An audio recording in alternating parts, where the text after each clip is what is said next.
ಶತ್ರುವ ಅಳಿಸಲು ಶಸ್ತ್ರವ ಹೂಡಿ,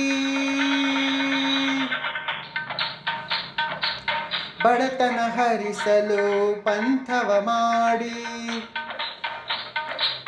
ಶತ್ರುವ ಅಳಿಸಲು ಶಸ್ತ್ರವ ಹೂಡಿ, ಬಡತನ ಹರಿಸಲು ಪಂಥವ ಮಾಡಿ. ಹೆಗಲಿಗೆ ಹೆಗಲು ನಾವು ಜೊತೆ ನೀಡಿ, ಹೆಗಲಿಗೆ ಹೆಗಲು ನಾವು ಜೊತೆ ನೀಡಿ, ದುಡಿಯೋಣ ತಾಯಿಯ ಹೆಸರನ್ನು ಹಾಡಿ. ಮೈಸೂರು ದಸರಾ ಎಷ್ಟೊಂದು ಸುಂದರ, ಚೆಲ್ಲಿದೆ ನಗೆಯ ಪನ್ನೀರ, ಎಲ್ಲೆಲ್ಲೂ ನಗೆಯ ಪನ್ನೀರ.